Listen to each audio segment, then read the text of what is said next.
Bonjour à tous et bienvenue sur Mosaïque Cristal. Dans cette émission, on va largement revenir sur les événements qui ont marqué le week-end. Voici les titres du JT. C'est parti pour un mois d'animation au centre-ville de Sarreguemines. Le marché de Noël a été inauguré en fanfare. Les chalets, la patinoire et le sentier des lanternes sont en place. Balade à la recherche de Saint-Nicolas, c'était une grande première à Veuleflin. 2 km d'animation et de contes étaient proposés aux enfants avant de rencontrer leur saint patron en chair et en os. Les tirs des grenadiers ont retenti à Bitche. C'était une reconstitution en uniforme d'époque pour inaugurer l'exposition La vie militaire au pays de Bitche sous le Premier Empire. Pas de grande cérémonie du palmarès sportif cette année, mais la ville de Sarreguemines a tout de même tenu à récompenser les athlètes qui se sont distingués cette année.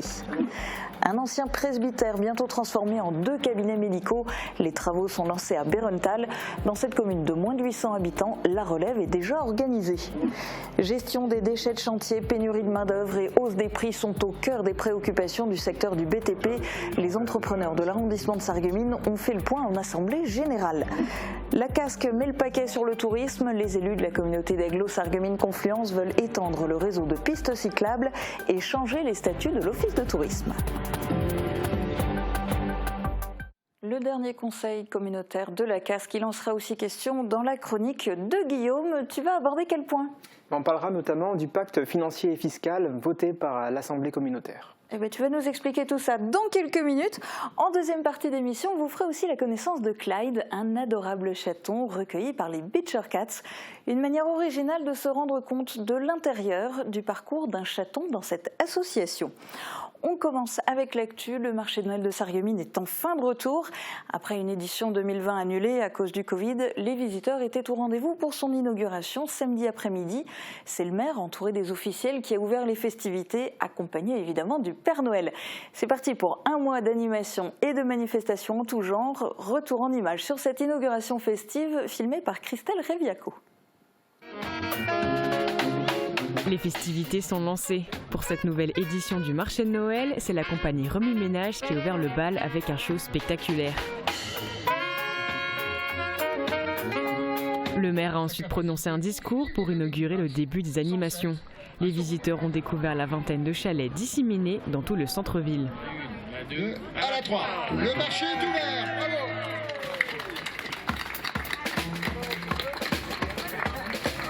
On est très content d'avoir pu le maintenir, d'avoir pu l'organiser après une année, l'année dernière, qui a laissé beaucoup de gens extrêmement déçus, à commencer par nous.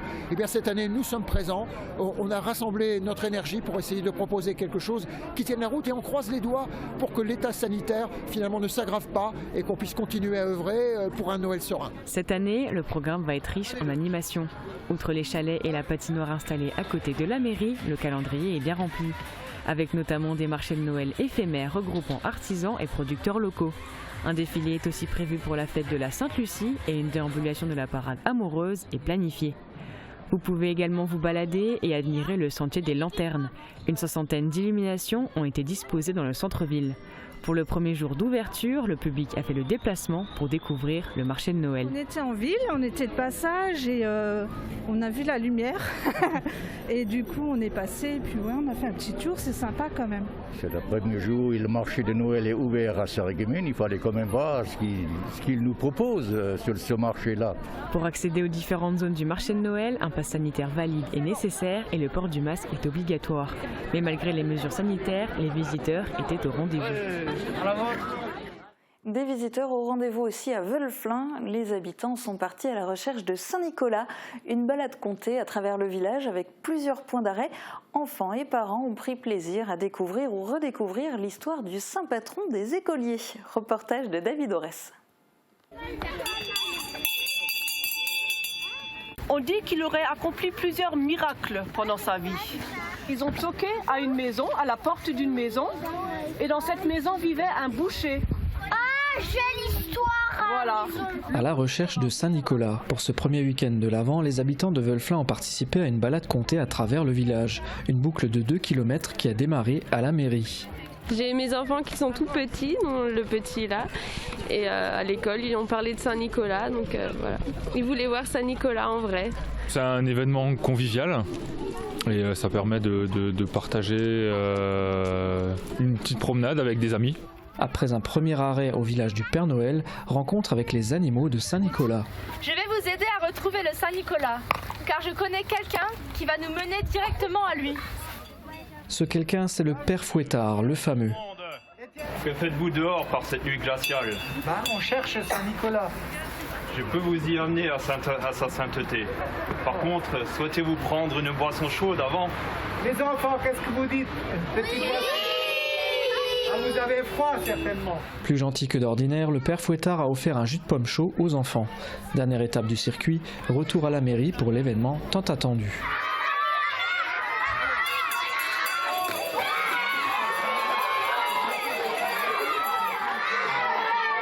Et si Saint-Nicolas a tellement la cote auprès des enfants, c'est qu'il offre des bonbons aux plus sages. Cette balade comptée est une première à Wölflin. Elle a été organisée par le foyer socio-éducatif dans le cadre de la fête de l'Avent et du marché de Noël nocturne. Ambiance hivernale sur le plateau de la citadelle de Bitche. C'est sous la neige que s'est tenue l'inauguration de l'exposition « La vie militaire au pays de Bitche sous le Premier Empire ». Une exposition qui relate la vie quotidienne et les faits militaires accomplis au pays de Bitche au début du 19e siècle. L'inauguration a démarré par une reconstitution avec des tirs de grenadiers. Attention au coup de feu. En joue!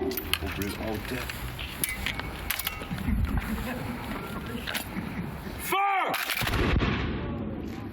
Chargez vos armes, chargement à volonté. Feu! Joue! Feu! Ainsi a démarré l'inauguration de l'exposition La vie militaire au pays de Bitche pendant le Premier Empire. Après le traditionnel coupé de ruban et quelques discours, le public a pu découvrir l'exposition installée dans la chapelle de la citadelle, une vingtaine de panneaux relatant la vie quotidienne à cette époque. La reconstitution présentée en préambule a été réalisée par des passionnés venus d'Alsace. J'aime bien la citadelle de Bitche et le pays de Bitche, le Bitcherland. La citadelle, c'est un lieu chargé d'histoire et qui, pour nous, reconstitueurs du Premier Empire, nous aimons bien venir à Bitche. Le fait d'avoir une représentation en uniforme, donc ce sont des uniformes reconstitués de l'époque, avec des armes reconstituées de l'époque, on joint les pierres avec les hommes qui ont pu y être présents. L'exposition, organisée par la Chale section Pays de Bitche et la ville, commémore le bicentenaire de la mort de Napoléon Ier. Michel Fontanier, représentant du souvenir napoléonien, était également présent. Pour l'empereur, ce que représente Bitche, c'était un symbole de résistance quand il y a eu l'invasion des Alliés. Pour le Pays de Bitche, l'Empire a deux thématiques particulières. La vie quotidienne, pour les habitants, la conscription, les réquisitions, les morts que l'on annonce. Deuxième axe, les gloires militaires, surtout le général Gudin. Il était présent à Bitche et s'est marié à Volmaster. Un de ses enfants est né à Bitche, qui deviendra lui aussi général. Et puis, comme vous le savez peut-être, il était présent sur toutes les campagnes napoléoniennes jusqu'à la célèbre campagne de Russie où il est mort à Smolensk. Un héros du territoire. De retour en France récemment, le corps du général Gudin sera inhumé le 2 décembre prochain aux Invalides à Paris, en présence d'une délégation bitchoise.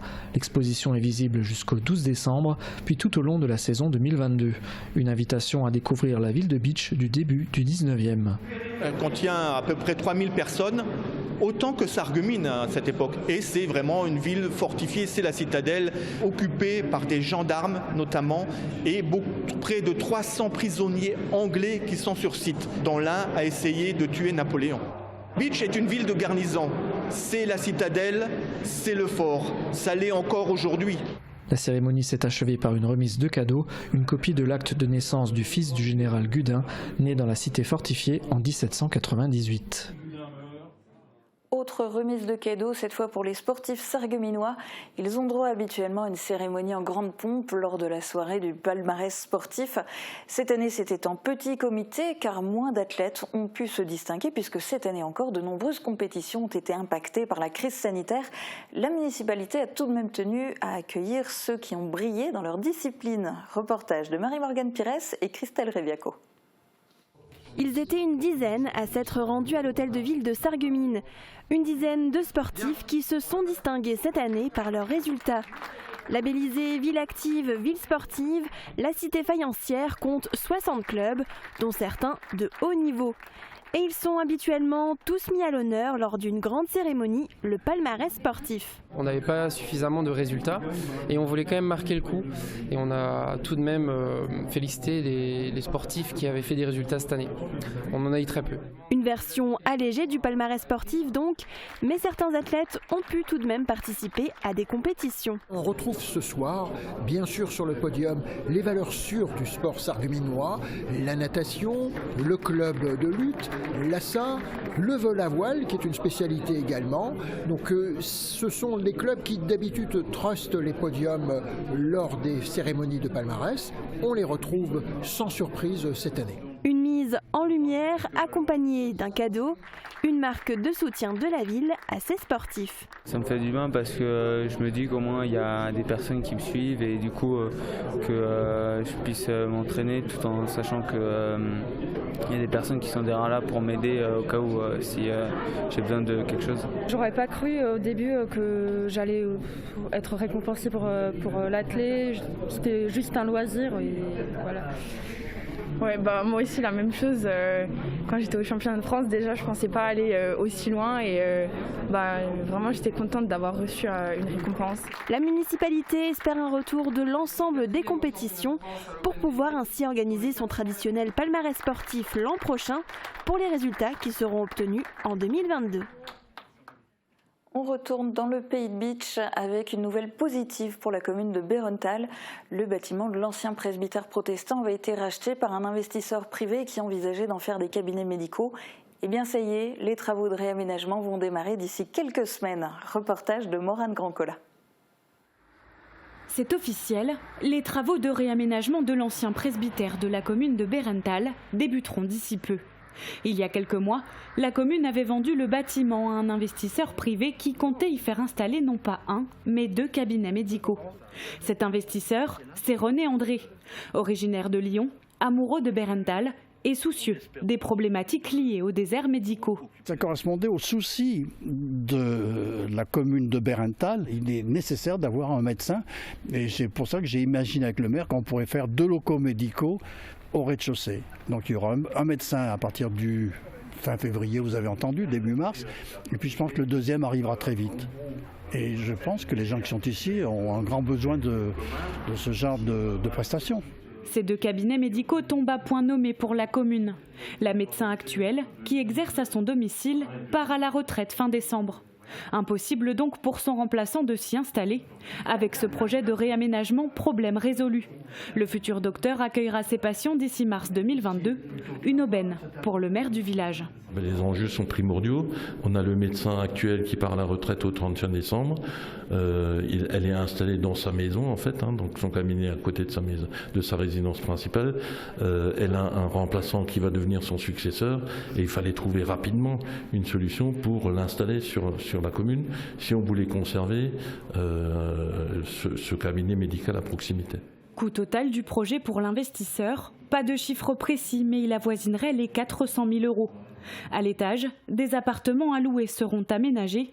Si au rez-de-chaussée, le premier cabinet sera déjà occupé, avis aux professionnels de santé, le deuxième est toujours vacant et cherche son futur occupant. Et côté chantier, le groupement des entrepreneurs du BTP de l'arrondissement de Sarreguemines a tenu son assemblée générale au château Hutschneider. L'occasion pour les entreprises du territoire de faire le point sur l'activité du BTP. La gestion des déchets de chantier et la pénurie de main-d'œuvre étaient au cœur des discussions. Reportage de David Orès. Elle n'avait pas eu lieu depuis novembre 2019. L'Assemblée générale des entrepreneurs du BTP de l'arrondissement de Sarreguemines s'est tenue samedi au château Utzschneider. Après l'élection des membres du bureau, c'est la gestion des déchets de chantier qui était à l'ordre du jour. Un point présenté par Maëlys Turlan, ingénieure environnement à la Fédération française du bâtiment Grand Est. Donc les déchets en France, c'est autour de 330 millions de tonnes qui sont produits par an.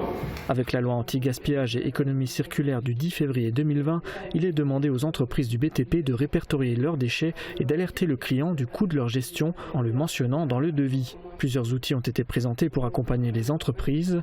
Plastique, bois, verre, métal. Un tri 7 flux est aujourd'hui en vigueur. Je trouve que c'est une bonne chose. Il n'y a rien de pire que le non-traitement des déchets. En tant qu'artisan, on fait des efforts de tri, de transport vers nos déchetteries, les déchetteries pro. Seul bémol pour Frédéric, les horaires d'ouverture de la déchetterie qui ferment à 15 h. Selon lui, il faudrait les étendre afin que les travailleurs puissent les déposer en fin de journée au lieu de les ramener à l'entreprise et de les jeter le lendemain. Pour le tri, 2 solutions sont pour l'instant envisagées. La question c'est est-ce qu'on va mettre des bennes sur les chantiers et centraliser le tri des déchets sur les chantiers, ou est-ce que chaque entreprise, ce qui serait plus simple je pense, traite ses déchets et les ramène dans des déchetteries comme ici à Sarreguemines par exemple. Dans un second temps, un débat a été organisé avec les élus locaux. Pénurie de matériaux et hausse des prix entraînent une perte de marge et des retards sur les chantiers, voire des difficultés à les finaliser. Ce qu'on attend surtout, c'est que les prix ils soient bloqués. Une revalorisation de nos prix auprès des donneurs d'ordre. Il faut savoir que les revalorisations de nos factures ont été pour l'instant refusées. Les difficultés sont est-ce que les coûts des matériaux vont se stabiliser? Est-ce que la pénurie des matériaux va être résorbée? Et est-ce qu'en fait on va réussir à recruter dans nos métiers? La pénurie de main-d'œuvre, un point central de cette assemblée générale. L'objectif pour le BTP, séduire la jeunesse. On va surtout essayer de rendre nos métiers agréables et intéressants pour les jeunes. Et aussi de créer des zones de formation comme ici à Sarreguemines, où on a créé déjà 2 sessions qui représentent aujourd'hui 42 élèves. On peut commencer avec un CAP comme apprenti et finir chef d'entreprise. Attirer les jeunes du cru et les garder, une idée partagée par les élus du Pays du Beach qui souhaitent donner une seconde vie aux formations professionnelles. On n'a malheureusement quasiment plus aucune formation aujourd'hui au lycée professionnel de Beach. On a malheureusement des jeunes Pays Beach qui vont jusqu'à Sarrebourg, qui vont jusqu'à Metz pour se former. Il faut absolument qu'on puisse de nouveau localiser des formations de qualité sur Beach. C'était pas évident du tout déjà de créer une antenne à Sarreguemines. Sarreguemines c'est quand même le centre de l'arrondissement. C'était important, on va la développer, mais il n'est pas exclu qu'on peut ouvrir une antenne, mais diversifiée. Pas qu'il fasse de la concurrence à Sarreguemines, il n'y en a pas question. Il faut vraiment qu'elle soit complémentaire, il ne faut pas qu'il y ait de concurrence. Sinon, c'est pas viable. À partir du moment où on a le nombre d'apprentis nécessaire, bien sûr, à un équilibre financier. Les entrepreneurs espèrent voir la situation s'améliorer l'année prochaine. Le but, avoir du travail et mener à bien les projets. L'Assemblée générale s'est achevée par la traditionnelle cérémonie de remise de médailles. Il est temps de passer à la politique avec la chronique de Guillaume.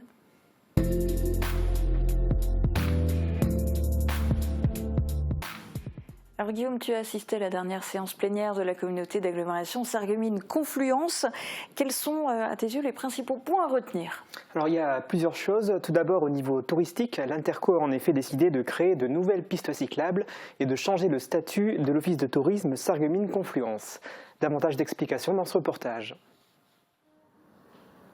Moment d'émotion à l'ouverture du conseil communautaire, l'ensemble des élus s'est levé pour saluer la mémoire de Sylvain Neugebauer, décédé la veille.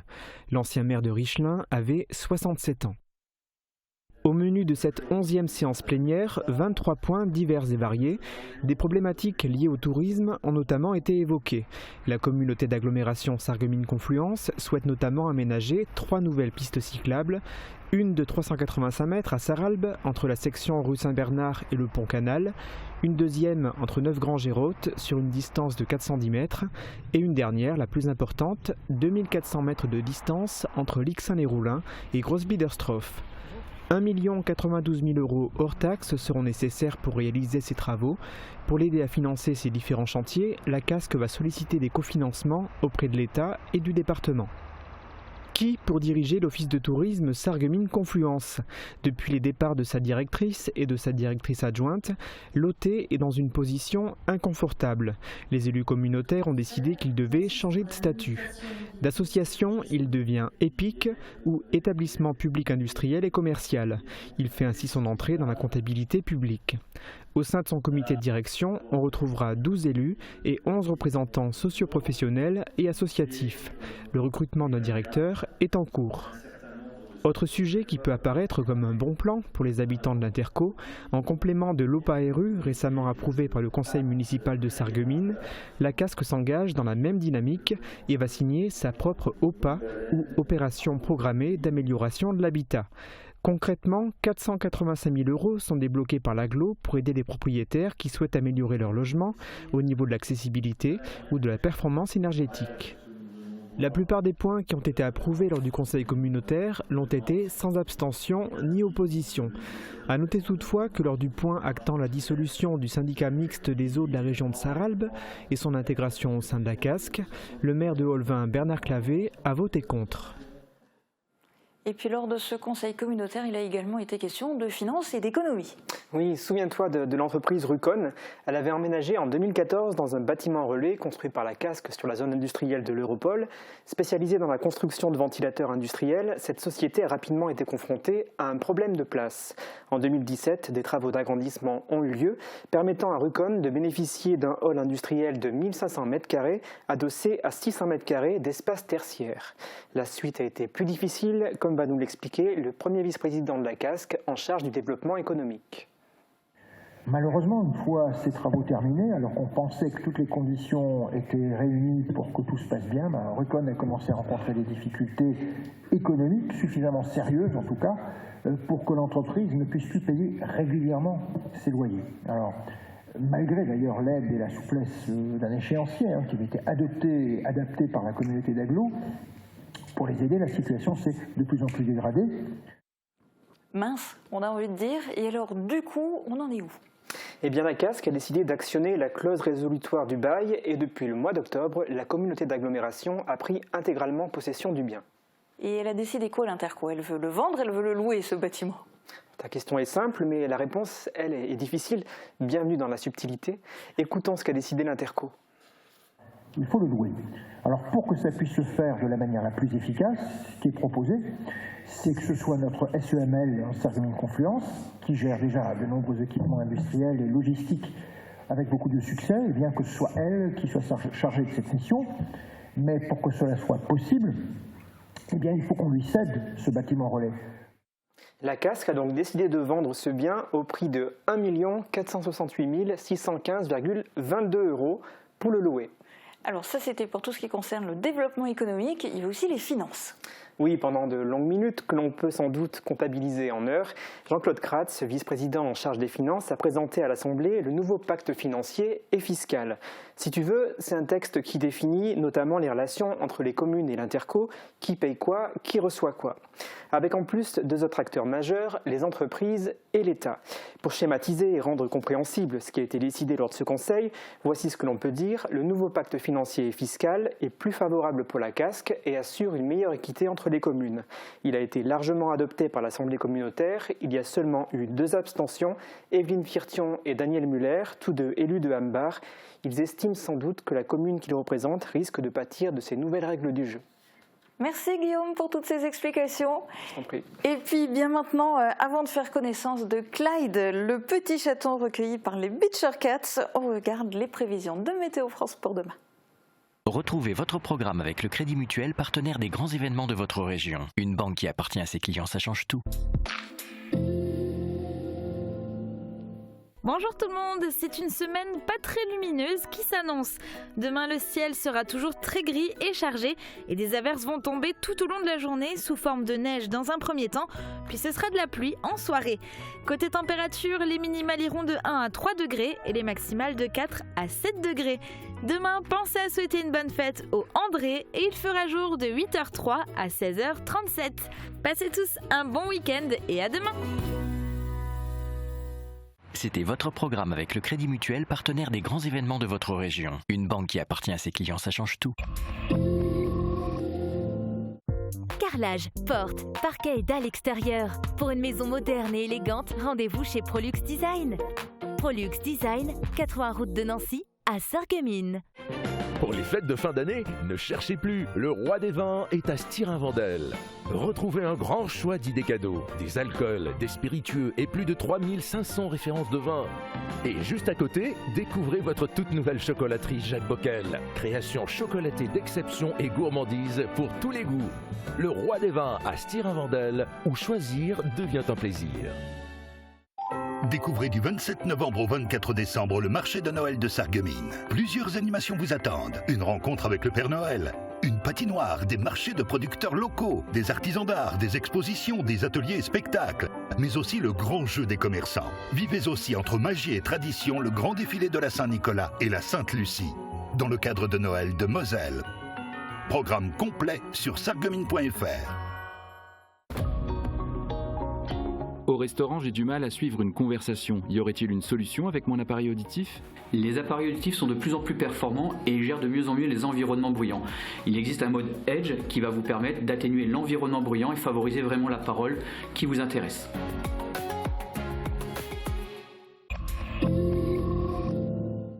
Depuis le début de cette émission, je vous parle d'un petit chaton, Clyde. Eh bien, ça y est, il est temps de faire sa connaissance. Il a été recueilli par l'association Les Beacher Cats, qui s'occupe des chats errants et des chats abandonnés. Un parcours très précis est mis en place pour assurer la sécurité de chaque félin. Et c'est Clyde qui va tout vous expliquer au micro de Marie-Morgane Pires. Salut, moi, c'est Clyde. Selon mon vétérinaire, je devrais être né aux alentours du 5 juillet 2021. Bah oui, il n'est pas tout à fait sûr. Une dame qui m'a trouvé m'a déposé chez lui alors que j'étais encore tout petit. Il a ensuite contacté l'association Les Beacher Cats. J'y ai rencontré plein de copains et on s'occupe bien de moi ici. En plus, j'y apprends à me sociabiliser et à suivre des règles. Vous voulez que je vous apprenne comment ça se passe ici ? Allez, suivez-moi, je vous raconte mon parcours. Alors d'abord, quand je suis arrivée, on m'a mis dans cette cage. Les humains appellent ça une cage de convalescence. Mais je vais laisser Morgane vous expliquer plus en détail à quoi ça sert.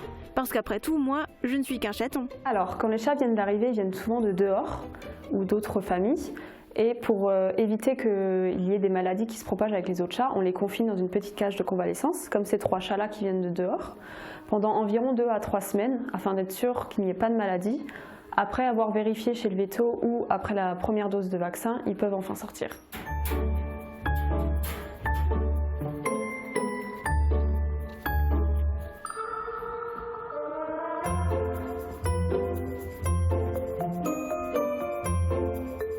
Après avoir passé 2 semaines ici, j'ai enfin le droit de sortir. Ça me fait du bien de se dégourdir les pattes.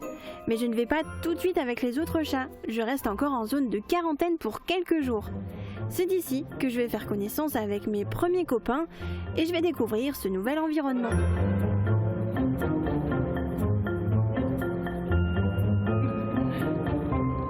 C'est aussi pour voir leur comportement en dehors d'une cage de convalescence, parce que le comportement peut changer. Aussi le temps qu'ils se sociabilisent. Donc le fait qu'ils soient entre eux, parfois ça peut aider. Bon là nous avons des chats qui sont encore un peu peureux. On ne peut pas encore tous les approcher, mais avec le temps ça avance. Et du coup c'est pour encore une fois être sûr qu'il n'y ait pas de maladie, etc. Et aussi quand il y a trop de chats dans la pièce d'à côté, c'est pour éviter qu'ils soient tous regroupés. Donc par mesure de sécurité, on les sépare encore un tout petit peu. Une fois qu'on est sûr que le chat est en bonne santé ou très sociable et qu'on est sûr qu'il peut s'entendre avec les autres, il peut aller dans la grande pièce. Tu vas ? Ça y est, c'est le grand jour. Je passe dans la grande pièce. Waouh, c'est immense. Il y a plein de choses à découvrir ici. En plus, moi, je suis très sociable. Je vais me faire plein de copains à 4 pattes. Et puis, j'adore les câlins avec les humains aussi. Je les entends souvent dire que je casse les préjugés que les autres humains ont sur les chats noirs. Je ne comprends pas trop ce qu'on peut leur reprocher. Regardez-moi, ce n'est pas pour me vanter, mais je suis adorable.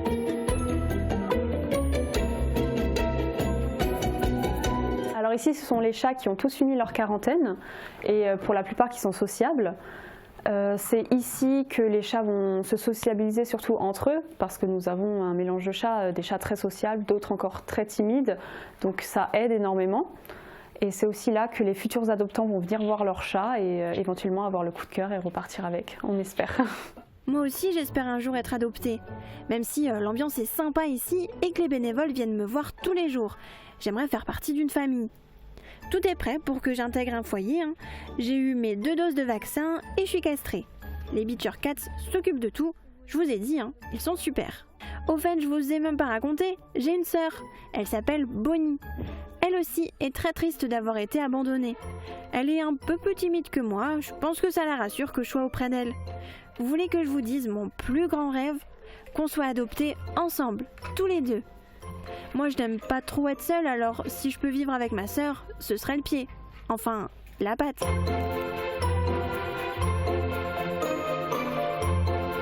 J'ai des copains qui sont partis en famille d'accueil. Ils me manquent, mais je sais que c'est pour leur bien.